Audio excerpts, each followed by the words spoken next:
back, guys. My name is Patrick. You're watching the Fanatic Rundown. It's misery again. The Edmonton Oilers taken down 5-2 by the New Jersey Devils. New Jersey records their 13th straight victory. 2 of those 13 wins have come over the Edmonton Oilers. And the Devils do it just by doing all the little things right. They're hard on the puck, always outman you, outwork you. The goaltending is there. They have the magic formula figured out right now. They have the confidence. When they need a big save from their goaltender, they get it. When they need a big play from someone, they come through. They find different ways to win. I liked the Oilers' start tonight. They played very well in the first period. The Devils got the first goal, an amazing shot. Stuart Skinner had no chance on it. Oilers tied at 1-1. We had a hockey game, but the Devils, as I said, just doing all the little things right. Come back, Stuart Skinner, Mike Smith-esque play, screws it up with the puck. Devils go up 2-1. Shortly thereafter, go up 3-1. The Oilers tried to fight their way back, made it 3-2, but that was as close as they would get. Devils pump a few more goals in and take this one 5-2 tonight.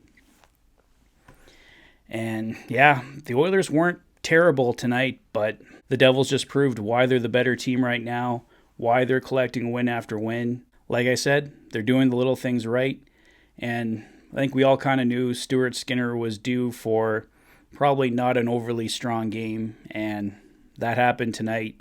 He made a few mistakes. Obviously, the biggest one resulted in the Devils taking a 2-1 lead, but overall, you can probably hang this loss on Stuart Skinner, but the Oilers really owe Skinner a stronger performance than what they're giving him. They weren't terrible tonight, but they really need a game where they completely bail out their goaltender. Obviously, how it ends tonight with 5 goals going in on Skinner, the Oilers were extremely unlikely to win this hockey game, especially with how well the New Jersey Devils have been playing. They just found ways to shut down the Oilers again and again. And when the Oilers finally were able to break through, Vitek Vanacek was there to shut them down permanently. And it's really frustrating to watch. I thought the Oilers came back with a really strong game against the Vegas Golden Knights. As I said in my review for that one, it wasn't perfect. I thought they started this game well. If Vanacek doesn't play as well as he does in the first period, maybe we're looking at a different hockey game, but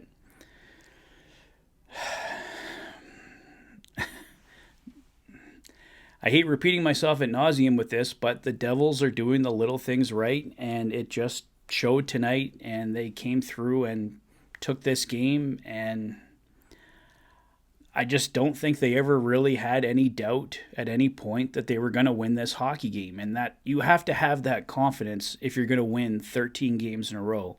There can't be something in the back of your mind saying, oh, we've got the lead, but something's going to go wrong here. Something's going to go wrong. The Devils just know right now that they're going to find a way. And I don't know if this Oilers team has ever really had that confidence. They found ways to come back in lots of hockey games. They did it several times in last year's playoff run, especially against the Calgary Flames. They just found ways to come back and win. We saw that a bit at the start of this season, but we really haven't seen that lately from the Oilers, that ability to dig down deep and come back. I think the Oilers simply had to do it too many times. They were falling behind in every single hockey game, and it just took all the energy of McDavid and Draisaitl.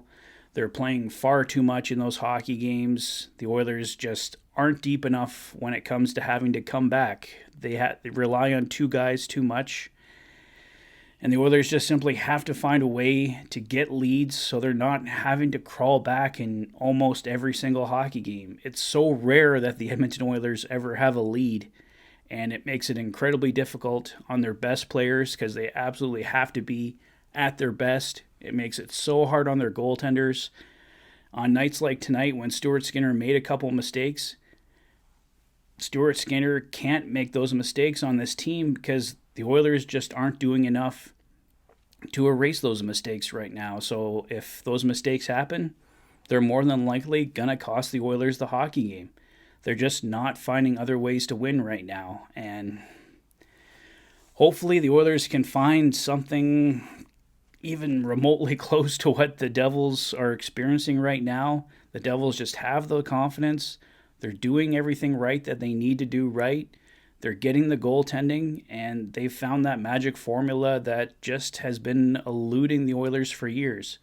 They seem to have it for little stretches of time, but can you imagine the Edmonton Oilers going on a 13-game winning streak? Like, how amazing that would feel? I mean, I think at most we've been on maybe 6 or 7 game winning streaks over the last couple of years. Can't remember what exactly the record was last year. I know obviously our 5-game winning streak in this short season so far is the best the Oilers have done, but it's hard to imagine this team going on any kind of a lengthy winning streak right now. They just can't even seem to put 2 wins together in a row. So ultimately the Oilers fall to 10-9.